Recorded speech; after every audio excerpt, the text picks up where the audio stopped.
So it gave me like 363, I think, the comps, like that's what it gave me. So, that's what it is. I mean, it's like I said, it's not too many comparables like around that age. Some of them that went down like 355, some other 390, but remodel. So I mean, that's I mean, it's the first one to me. I mean, so I hopefully I do the right CMA and price it wise. What is a CMA? Huh? It's just an opinion. It's an opinion of value. Yep. Right.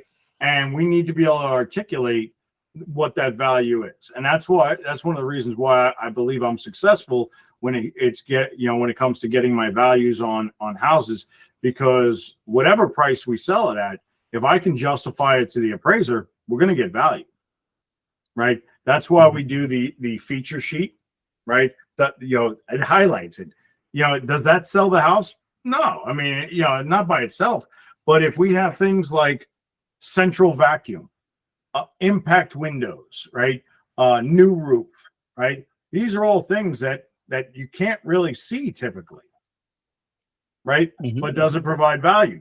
Central vac, maybe not so much anymore, but there was a time it did, right? So, yep. We just we got to figure it out.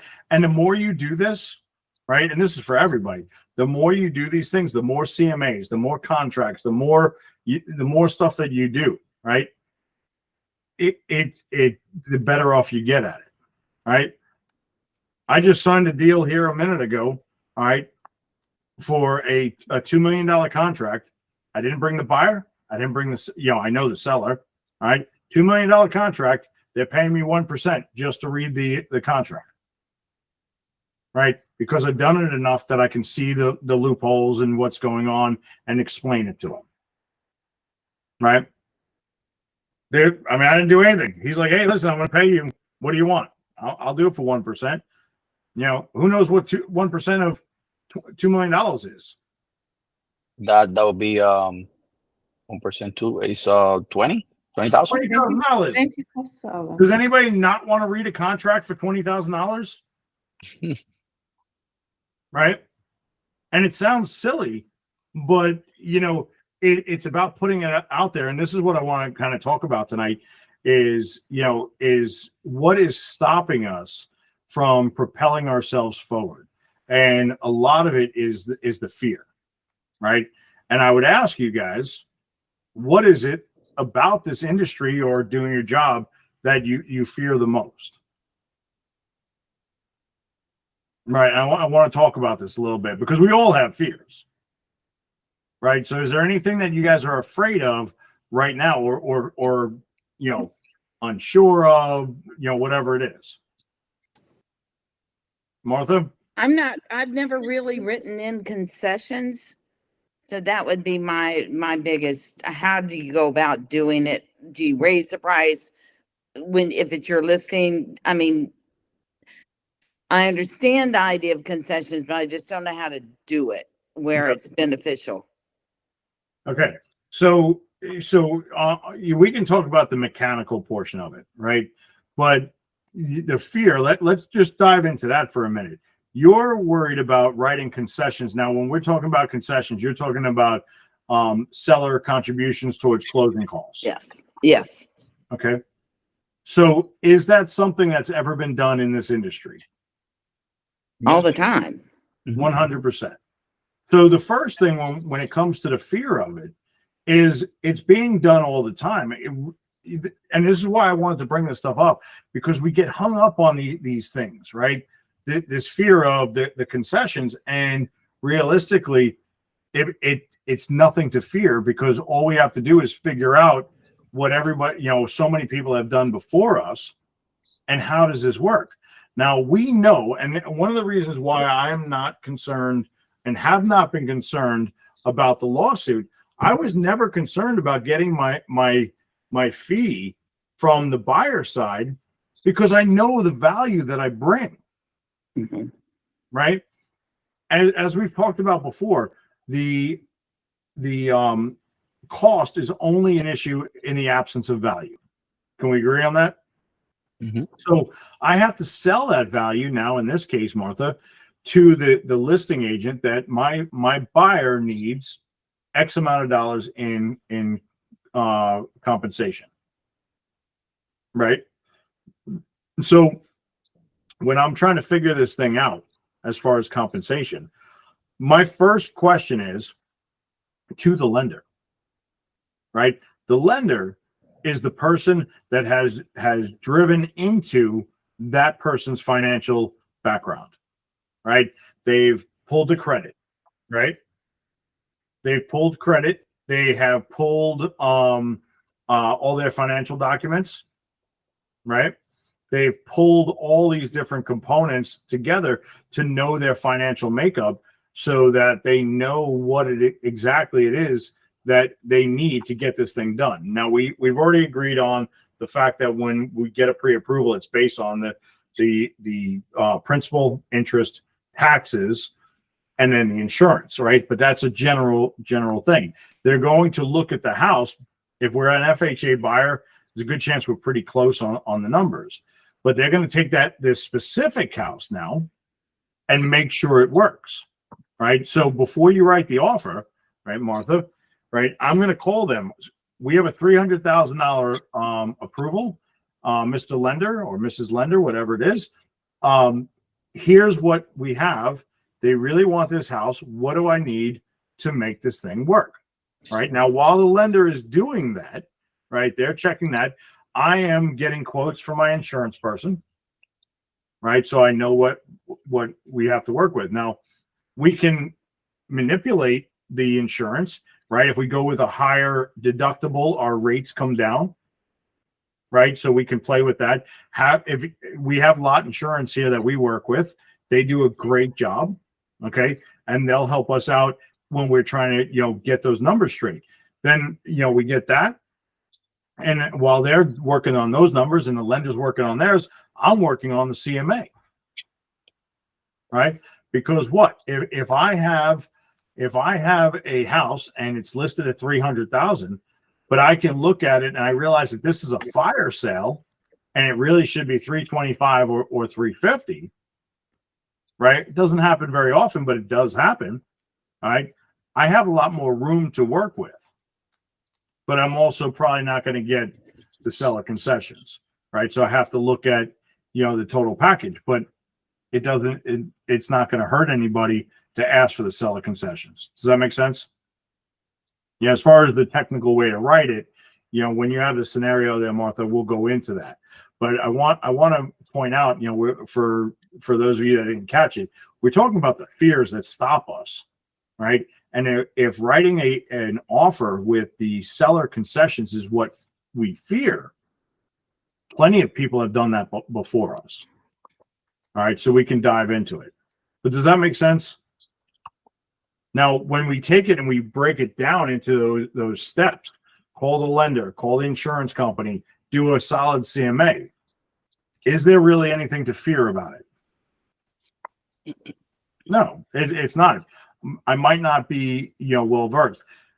Guys, I'm going to let you in on a secret. There's a lot of stuff that I don't have, the answers to right away. And I got to look it up, right? Or I call somebody, call the broker, call me, if you guys, you're calling me, right? Or Shari.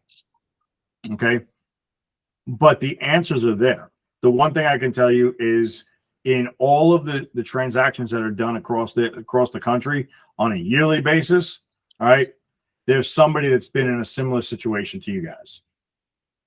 There's almost never a situation that you're going to get into here that hasn't been covered someplace out there. So we just got to ask. Make sense? Mm-hmm. Miss Bob, where are you calling, joining us from?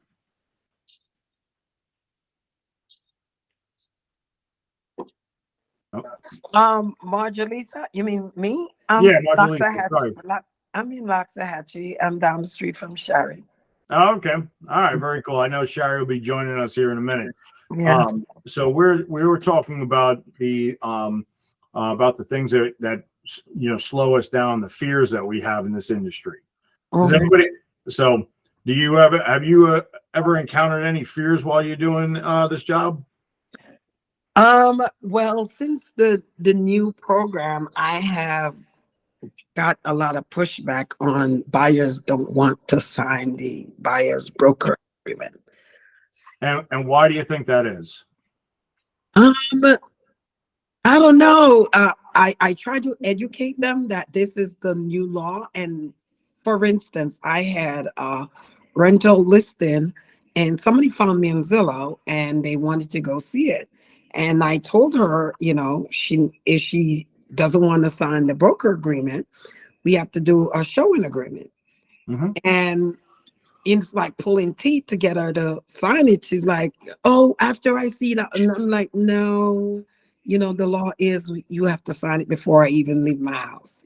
So right now it's on the table. I sent it to her, I'm waiting on to see what's going to happen. Okay. So a couple things there, right? So we have our fears. Buyers have their fears, Mm-hmm. right? Yeah. So the first thing I just want to throw out there, just so everybody knows, this is not a law. All right, this whole buyer broker thing, Yeah. it's not a law. All right, this is a requirement by the National Association of Realtors. So Okay. we have to be careful on the way we term things. Okay. All right. Now, but why is it beneficial to you, Mr. Buyer or Mrs. Seller, or Mrs. Buyer? Why is it beneficial to you to sign this? Right. And when we start to highlight the reasons why, give them the out. Right. This agreement is going to last for literally an hour, a day, while we see this property. Give them the right to break up with you. Okay. Right, alleviate those fears, right? Because just like we have fears, and the reason why I asked you guys, right, who has fears, our buyers and our sellers have fears. Martha? I was dealing with somebody last fall and they did not want to sign anything that would have them just with me. They wanted to make sure that they didn't miss anything. So they must have talked to and had 5 different realtors sending them stuff. It was their fear. They were coming back from, I don't remember what base they were overseas, but he just wouldn't sign anything that he would just work with me. Okay. Most of you guys know that I come from a military background, right? Does anybody know the difference between a high-powered rifle and a shotgun? All right. A shotgun shoots a shell with a bunch of little BBs in it. And when it goes out, it just spreads out. Depending on the shells, it spreads out to a different circumference. But the thing about it is when you do that, right, they call it a scatter gun, right? Because it just kind of goes out, it scatters, and you shoot a big target. But it's not very accurate, right? It's accurate for a couple of feet. All right. With a high-powered rifle, right, I can shoot a target that's 500 yards away and maintain a small circle over and over and over again. Right. So those individuals that want to work with multiple agents, right, they have a fear. They have that FOMO, fear of missing out. Right. Now, here with everybody here in this group, and especially Marjalisa, you're with EXP as well, correct? Yes. Okay, I just want to make sure. So I'm speaking to Yes. I'm with Sherry. So one of the reasons why I came to EXP is this gives us the ability to work statewide with almost no restrictions, right? Other brokerages that are mom and pop, they're limited by the MLS, right? I'm located right now in Indian River County, and just to my south we have beaches. To the north we have Space Coast, and to the west we have Stellar. Okay, now there's no law or rule saying that I have to be in Indian River County to list property here. Okay, so if I was a mom pa type company, right, where I only have Indian River County MLS, there's people that are listing here from Beaches, from Space Coast, from Stellar, right? I have the ability to miss out on those potential properties because they're not even listed in the right MLS, right? And we see that all the time, right? So how do we get over that? We have to overcome that fear, right? You're afraid of missing out. However, by going here and going there, you're going to be kind of like, maybe getting the information. And realistically, if all 6 of us here are working with the same client, how many of us think that we're going to give 100% of the energy to that client if I know that I have 5 other agents that are gunning for my money? I'm not, right? So do you want one agent to give you 100% effort, or do you want 6 agents to give you 12% apiece?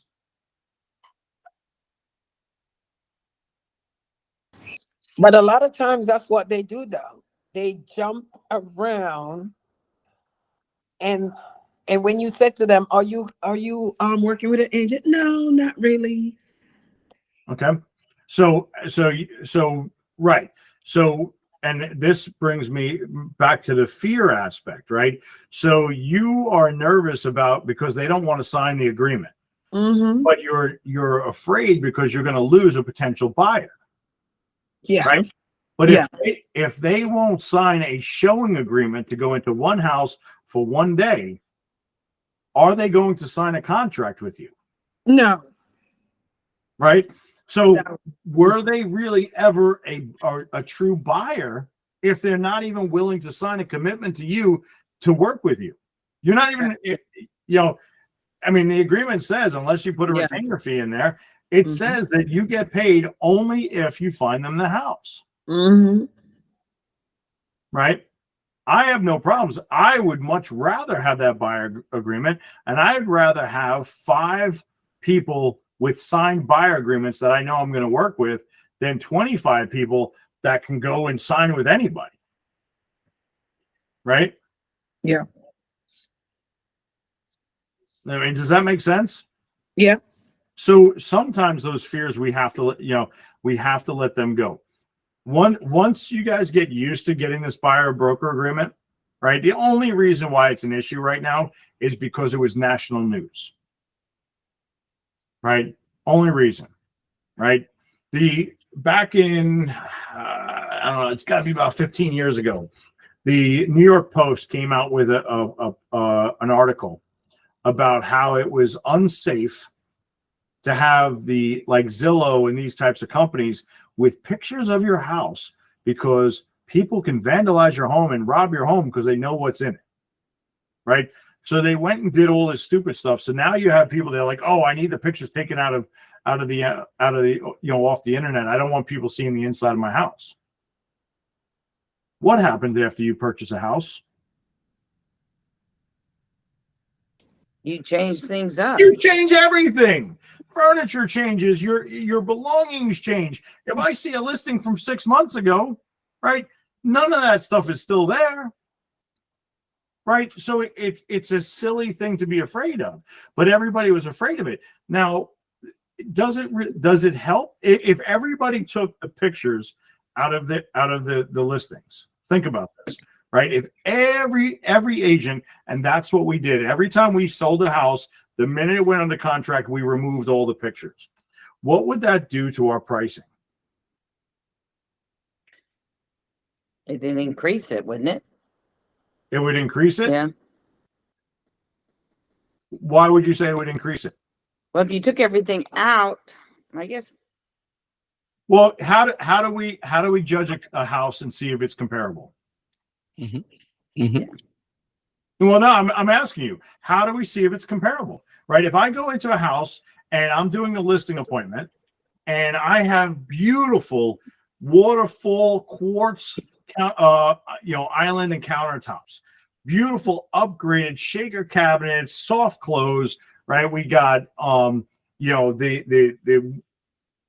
single, the nice flowing hardwood floors throughout, right? We have every upgrade you can imagine. Now you tell me that I have to compare it to the house next door. There's no pictures, but all I see is that it's the same square footage, the same amount of bedrooms, and I gotta try and justify the price, right? But come to find out, there's no pictures. I get everything. It was builder-grade cabinets. Is that house comparable to our house? So if that would have picked up, would that have helped or hurt our industry? It would have hurt. It would have hurt it. It would have hurt it because we would not get the values on our homes. Okay. So luckily that one didn't get any real traction. Okay. But now here, right here with this thing here, with this buyer broker commission. Okay. What does it say? Right. It says that the buyer is responsible to pay your commission. Right. Now, what happens in most cases is we're going to negotiate it. Now, most agents, I'll tell you what they're going to do, and they're already doing it. They're going to call you as the listing agent and go, hey, Martha, what are you paying on this? Okay. And you're going to say, you know what? I'm paying, my client has agreed to pay 2%. And they're going to go, oh, that's a little bit low, but okay, that's what I'll do. I'll take it. Right. I've been getting calls from EXP because apparently everybody keeps messing this thing up. They're like, do you know that the contract says that you're only getting paid, 2.5% or 2%, and the buyer broker that you have says 3%. I'm like, absolutely. You told me I can get 3%. I'm getting paid 3%, so my buyers are paying the difference. Mm-hmm. Right? If they see the value in what you provide to them, it does not become a problem. It's when we don't provide the value. Right? Do I have fears? Absolutely. Right? But do I let the fear stop me from collecting what I know I'm worth? No. Right? I'm not gonna do it, because at the end of the day, how many people have died or sustained an injury from a real estate transaction? Hopefully 0. Yeah, from the actual transaction, right? I don't know of anybody that has sustained any kind of injury from a transaction or negotiation. Right? Maybe some hurt feelings. Right? But at the end of the day, right, a little bit of hurt feelings, is that going to mess with you? You're a professional negotiator, folks.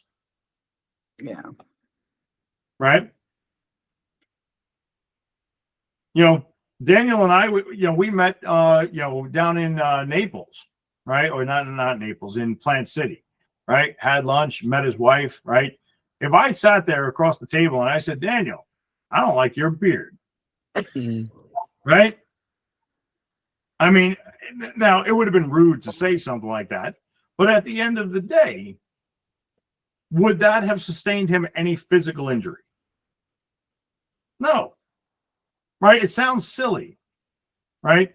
But the fears are what keep us from moving forward, right? Getting the contracts out there, hitting our timelines, making sure that we're on point.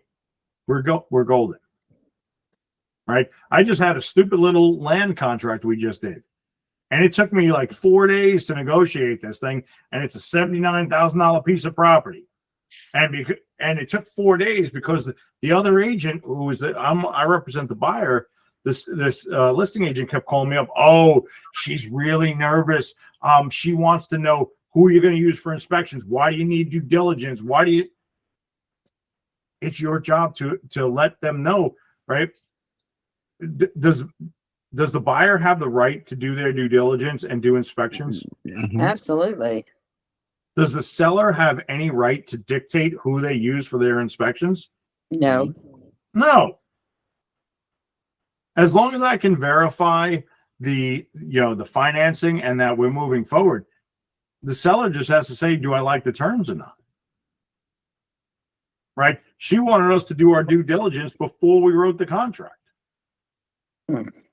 Would I ever do inspections or due diligence before the contract? No. Why would I not? if you did it before, you might not get the results, but you spent that money. Absolutely. Yeah. I need to know that we have an accepted offer, that we've had a meeting of the minds, right? I'm not going to allow my client to spend the money on any kind of inspections without knowing that we've come to terms on everything else. Mm-hmm. Now, I could have backed down and been like, oh, okay, we'll do this, we'll do that. No. Your failure to prepare is not my problem. Your failure to tell your client and educate your client is not my problem. My job is what? To protect your Protect your client. client. Protect my client. Now, we'll get the house. We're under contract now. I mean, unless we find a turtle at this point, everything else is verified. Right? About the turtle's not even a joke. You know? No, it's not. It's not. But you know what? The tortoises, right? You know, for some of you guys probably don't have the tortoises where you're at. But, you know, endangered species are something to, you know, that we have to be aware of, right? That can mess up you know, a contract. Certain areas in Florida are prone to sinkholes, right? Has anybody ever heard of a sinkhole? And the birds too. I think the crows, the eagle. Yeah, if you a lot of birds, Mhm. if they're depending on the breed and all that stuff. So a funny story.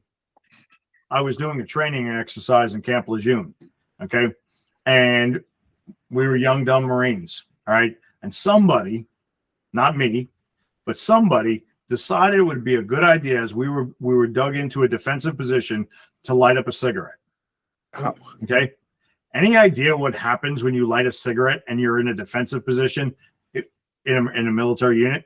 It compromises everything. The smell, the light, right? It compromises. So what did our sergeants do? They told us to fill it in, and we were going to dig new defensive perimeters, right? It was a training thing, so they were just messing with us. We moved across the street, and I'll never forget it because we all dug our holes and, you know, got into the position.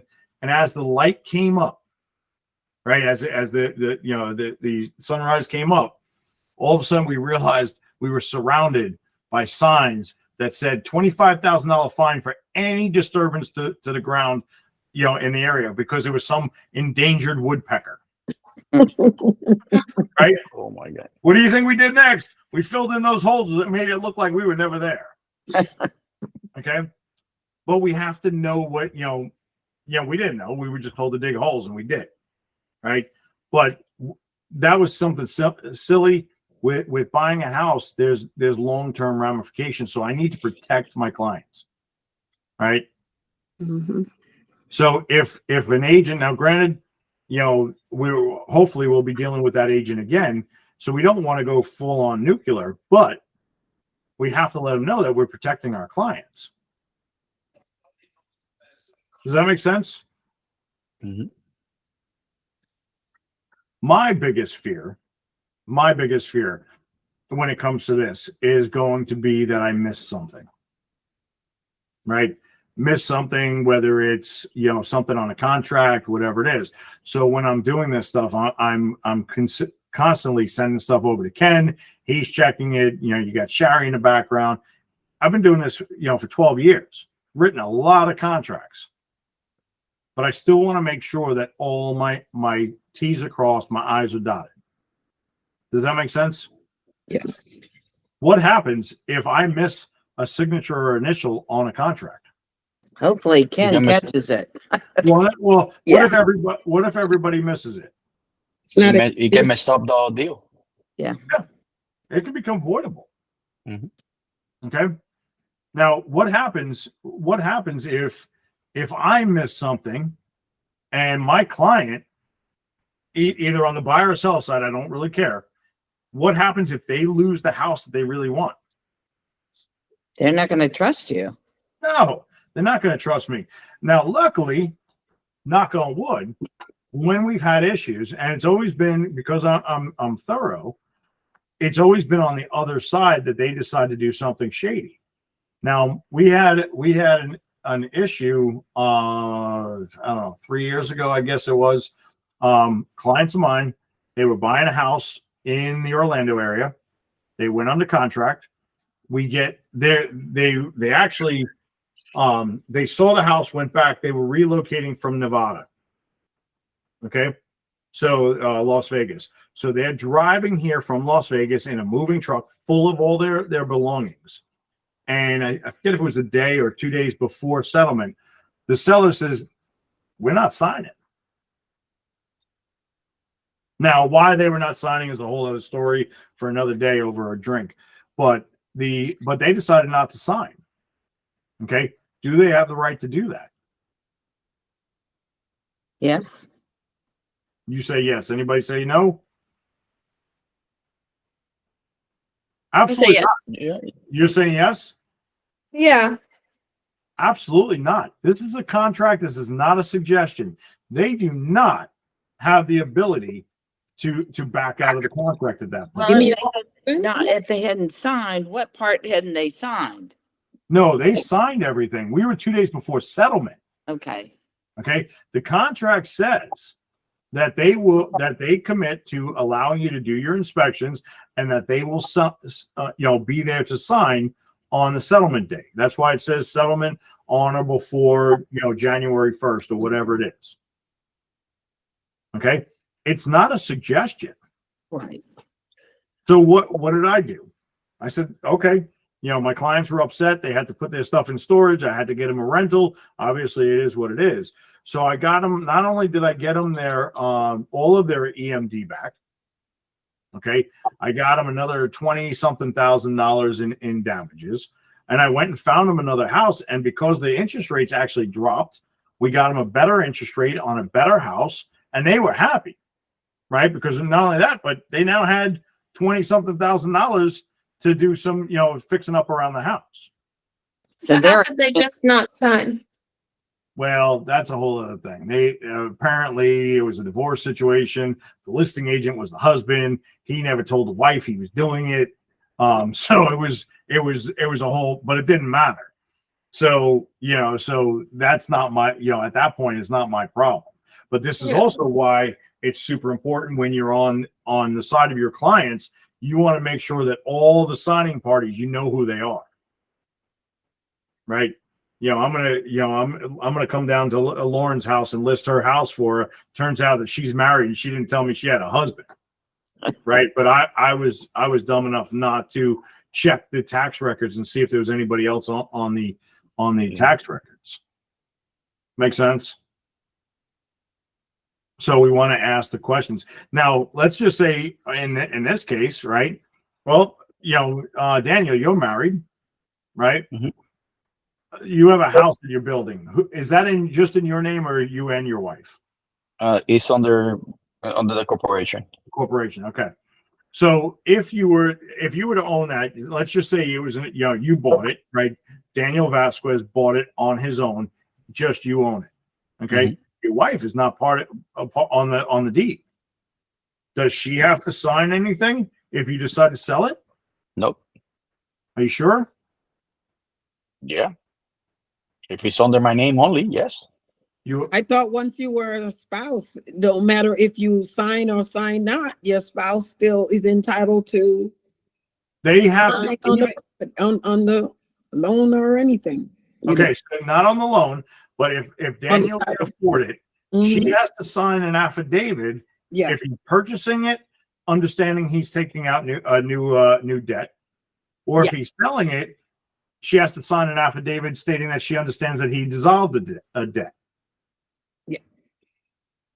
So yes, Daniel, unfortunately, your wife will have to sign on everything. Now, a corporation is a whole different animal because you have an operating agreement and stuff like that. But as far as a personal property, you have to have that affidavit.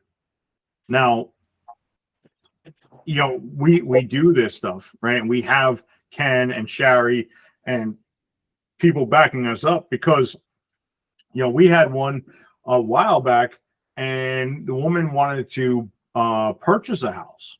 Okay. Well, it turns out she was married. She hadn't seen her husband in 18 years. Right? They just got divorced. Now, luckily, even though she didn't see him in 18 years, they still had a friendly relationship because they were like high five. You go live in Tennessee. I'm going to stay here in Florida, and they were both good with it. But if not, she couldn't have proceeded forward. Right? Now, I'm not saying to give you more fears. What I'm saying is that I'm going to run with it because you know what? I'm going to track this guy down. I'll get his address, and hopefully, as long as he's willing to sign, we would have gotten it done, and we did get it done. All right. So, but you can't be afraid of this stuff. Make sense? Yep. Now, the other part of this is the fear of just talking with people, right? Do you guys ever get afraid of what somebody's going to say when you say, hey, listen, I'm a realtor. You know, you want to buy a house, want information? Martha, you're saying no? No, most of the time I just bring it up Okay. to anybody and everybody. Just Okay. to know that's what I do. All right. Lauren, you're not shaking your head at all or doing anything. You ever get nervous? Do get nervous because I don't want them to ask about like insurance or mortgage stuff. Like, I feel like I cannot answer those questions. All right. I was a new agent, right? And when I got my license, I didn't know any better, right? So I was, from the minute I decided to get my license, I was telling everybody I was a realtor. So here I am. I don't know. I might have been licensed for a month or two, and I go out to dinner with some friends. And sure as anything, there's some people sitting at the table next to us, and I hear them talking about, oh, you know, the market, the this, the that, or whatever. And they're talking about real estate. So I jump in. I'm like, hey, you know, if you need anything, and I do the old, hey, here's my card. Give me a call. And the guy's like, oh man, he's like, that's awesome. We were just talking about this. He says, can you tell me about? And he starts rattling off stuff that he wants to know about. And I was like, oh crap, I don't know the answers. I said, so I had to think on my feet, right? Because now I'm like, I don't have the answers to give him. So I said, you know what? I don't want to interrupt your dinner. Why don't we set up a time, maybe tomorrow or the next day, and we can get together or talk on the phone, and I'm happy to answer all your questions. Right? And at that point, I knew I could have gotten the answers that he was looking for. Right? Sometimes you got to think, but the thing about it is you can't be afraid. Because I don't know, that one never actually went anywhere, but could it have turned into something? Right? Mm-hmm. We just signed an agreement, right, with a builder. All right, we signed an exclusive 3-year deal with a builder to represent them for the acquisitions and sales, right? And I don't need to tell anybody that's a good deal, right, to sign with a builder, correct? Do you know how that relationship started? That started with the now builder, her daughter-in-law, coming into my office, offering up bobley teas, I think they're called, the ones with the little melon balls in them. Right? She was working for some title company. Okay. Now that same daughter-in-law, right, was working for a title company at the time, came in, just to say hello. We wound up having a conversation, whatever. Started to do work. She offered up services. And for anybody that knows me, I don't like trying new people. But a situation came up where we had to try somebody new. I gave her title company a shot. We became friends. I got to know the family. Not only did this relationship come out of it as far as the builder, but over the past, I don't know, 4 or 5 years, she's referred half a dozen or more other resales to me. Okay. So you don't know where these relationships are going to come from. Mm-hmm. Right. Not everyone has to be, hey, I'm Chris, buy a house with me. Right. Have a conversation, build a relationship. Does that make sense? Yep. And whether you think you know the answers or not, Lauren, do you think you can have a conversation with somebody and get to know them? Yeah, 100%. Marjolisa, do you have any problems having conversations with people? No, I'm a talker. Okay, perfect. I like it. I have open houses and people will come in the open house and stay for 20 minutes, sometimes half an hour till I'm like, okay, all right, I need to stop talking so they could leave. And sometimes we have to do that because in sales we tend to go a little bit overboard. Mhm. I try and limit my initial contact to no more than an hour. Okay. Okay. And it's a personal thing. Some people do Mhm. more or whatever, but I try it, whatever it is, I no more than an hour. And the reason why is because I want to make sure that two things happen.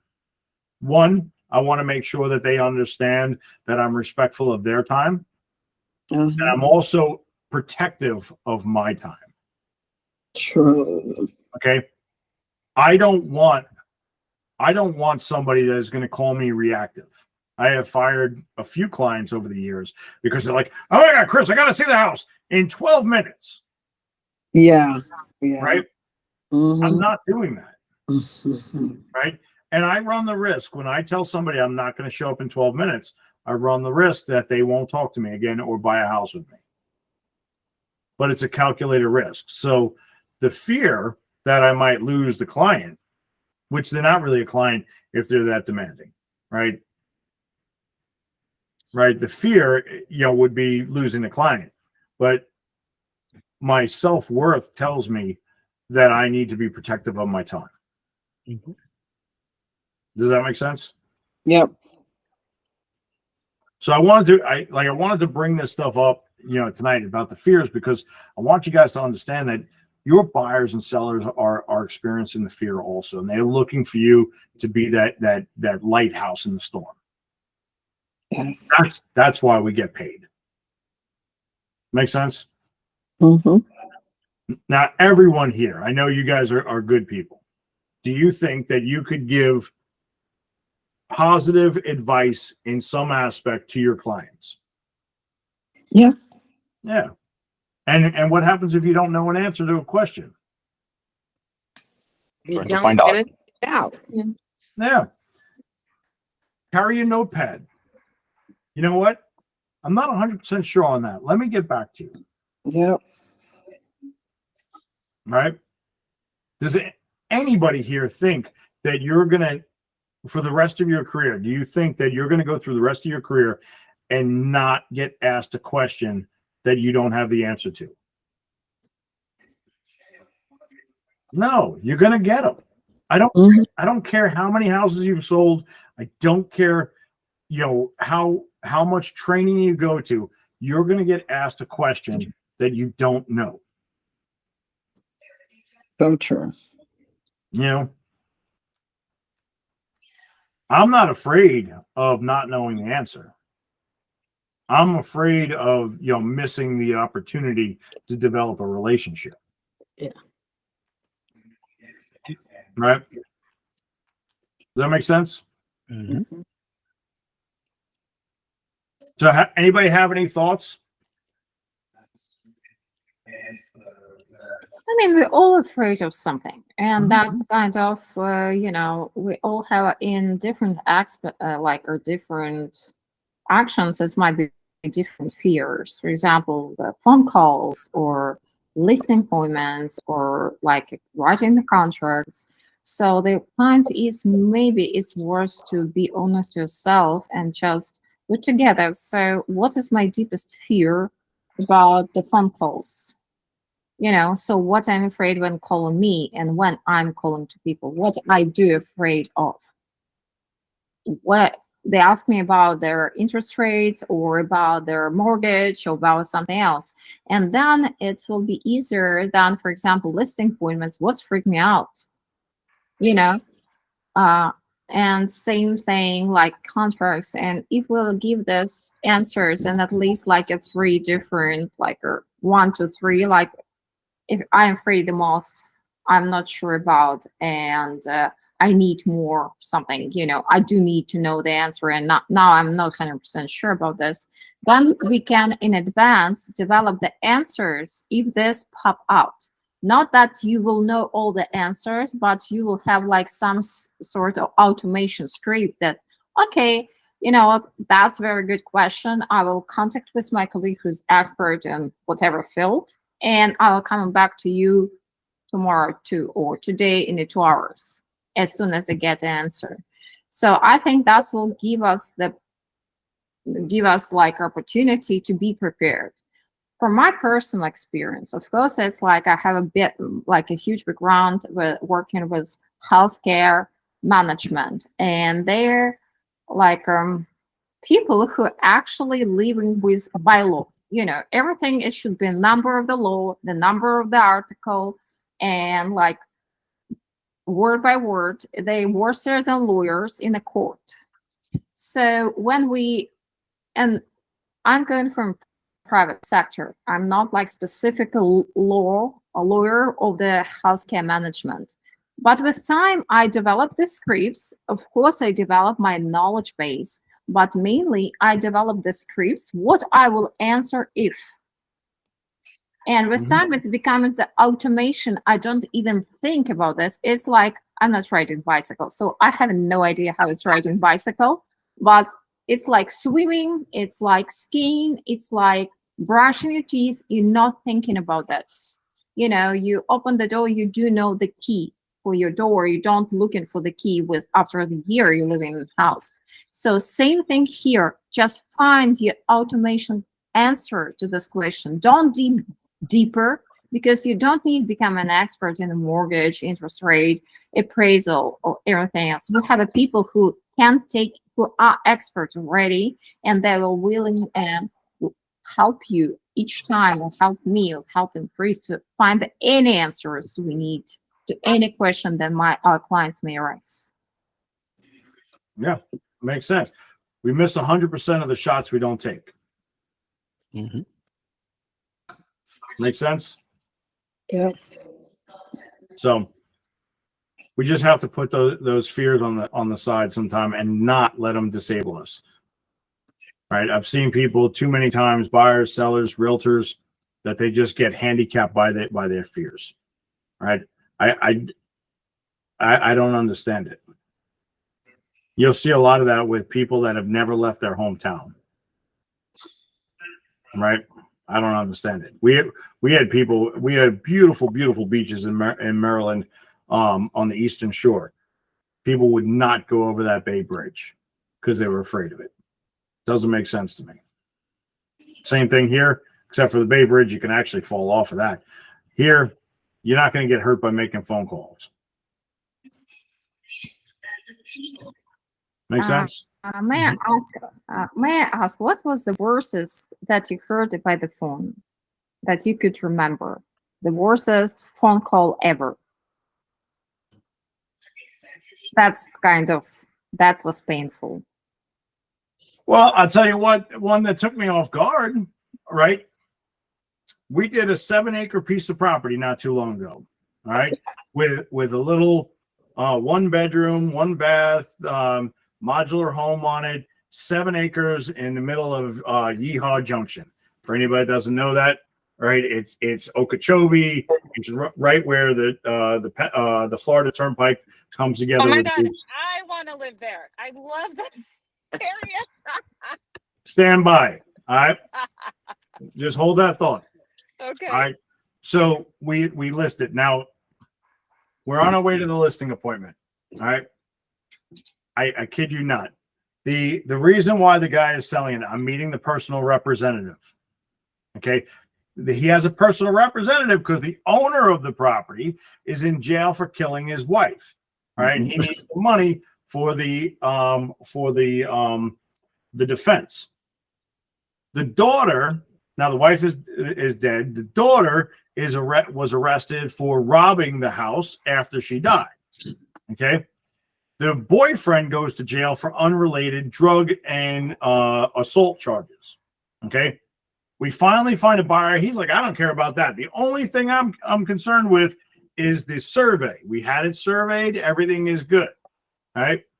We were supposed to close at 9 or 10 in the morning, whatever. I get a call stating that, hey, we can't close on the day of settlement there's a dispute with the survey.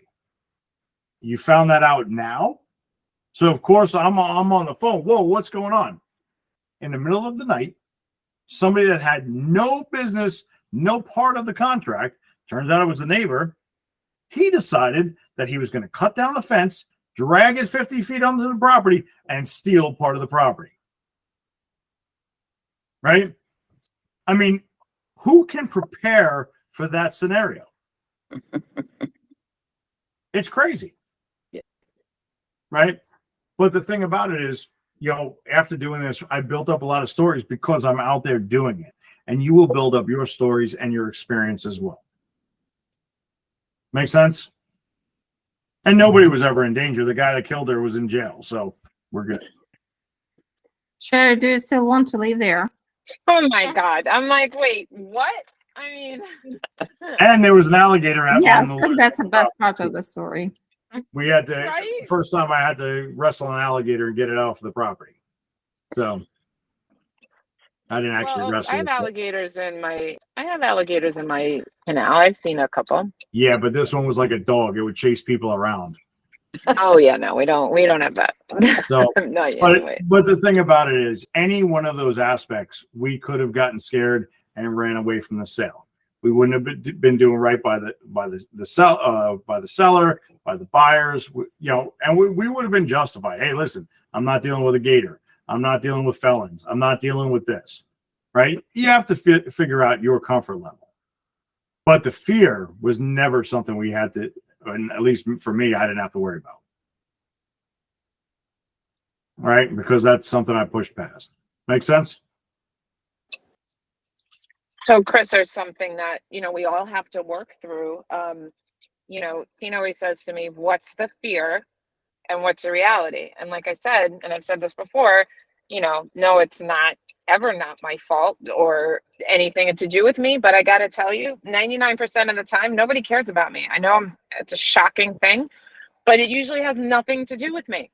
Yeah. Even though I think it does. I'm like, oh my God, this, that, and the other. And I get all these things in my head. It has nothing to do with me. Yeah, 100%. And the fear goes away. The more that happened, the more I realize I'm like, okay, it's my own headspace thinking of all these things that are, I made them all up. And what is the reality? If we let that fear get to us and we don't make the phone call, we don't set the appointment, we don't meet the people, right? Yeah. What is the reality? you don't get any pay. No sales, no money. You can't afford to do the things that you want to do. So that's the reality of it. If your fear stops you from making the phone calls, then your business suffers. And a lot of times I've heard anecdotes from other people too, where prospective customers have ghosted them, or they said something, and then the agent's like, what did I say? What did I do? And 99% of the time the person goes, oh, I had a family emergency. I had to go to Europe. Oh, I had a baby. The baby's 2 weeks old now, congratulations. Oh, I lost my, it never had anything to do with the agent, and they still reach back out to the agent, and they still, followed through. But the ghosting in the 2 weeks, the agent's like, oh, they, made all these things up in their head of what it could be. And it was never had anything to do with them. Yep. 100%. So we want to make sure that we identify these fears and don't let them cripple us or our clients. Right? Clients are going to have the same, fears. I don't want to sign the buyer broker. I don't want to sign a contract. I actually had an agent. She was a young agent. Just got her license. But we were talking about it, and she was about to inherit a house. And she's like, Chris, I don't want the house.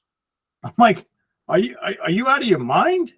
Why would you not want the house? She says, because I can't afford it. I'm like, so sell it. She says, but there's still like another 7 or 8 years on the mortgage left. I don't have to pay on it for 7 to 8 years. Can we sell a house with a mortgage on it? Mm-hmm. We do it Right. all the time. 100%. She was convinced that she had to pay off the mortgage before selling it. That was a fear. And it was a very, very false fear. But with a little bit of education, we got her past that. Right? I mean,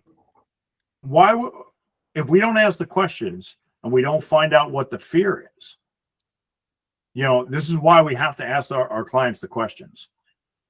Does that make sense? You guys are trained. You have support systems. There are a lot of people out there that their support systems, if they have any, are telling them that their fears are real. Right? It's like, like crabs in a pot. They're pulling each other back into the pot. Make sense? So I know we went a little bit different than we talk about, in a lot of cases, but I wanted to bring this up. Do you guys feel a little more comfortable with pushing past this stuff and getting in front of people? Mm-hmm. Absolutely. Daniel, you just wrote your first it looks like the first one to get accepted. All right. Did you sustain any injuries during this whole process? No. Other than the ones I gave you. All right. Well, my point is you didn't sustain any physical injury, and you won't. Right? Yay. We just have to get out there and do it. Right? You all have the support systems. Lean on the support systems and trust that there's a reasons behind this stuff. Sound good? Yep. All right. Well, I'm looking forward to seeing everybody write a contract this week. All right. So that means we got to get out there and do some contacts. Okay. Yay. Yeah. Good, Marjorie. We gotta sell our listing, Marjolisa. I know. Yeah, Marjolisa, I just found out that Loxahatchee was a real place. I didn't believe it. I went there, I checked it out. It exists. So Oh my God. It's a beautiful place. Got dirt roads, but it's nice. yeah, well, I was afraid of falling off the edge of the earth. And it was crazy. Now he understands though why to get to Daniel was so far. He's like, he just didn't believe me. I was like, but you got to go east to go west.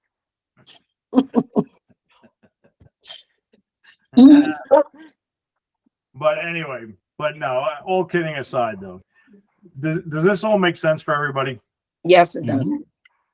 So let's get out there. We have to, have the conversations, build the relationships.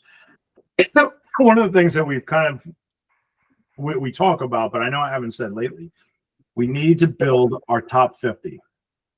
All right. You will find that the top 50 are those people that are going to know, trust, and love you and refer you and use you religiously. If you build and nurture that top 50, it's going to make the rest of your career that much easier, because those are the people that you're already building relationships with. You've already alleviated those fears for them. And they're going to tell everybody else about you. You need that cheerleading squad behind you. Sound good? Absolutely. All right. Yep. I'm shaking my head. Yep. It is 7:00. Okay. So if anybody has any last minute thoughts, shout them out. Hope to see everybody except Martha. Martha has to go bowling or something. I don't know, but but everybody else at 10:30 we have a special guest tomorrow. So please join the Zoom. Marjolisa, you going to say something? No. I said see you tomorrow. All right, Yeah, sounds I'm gonna good. miss seeing you, Sherry. Oh, I know. I love seeing the regulars. I love seeing your face, and you participate. That's always nice too. All right, everybody. Have a great night. I will see you all here real soon.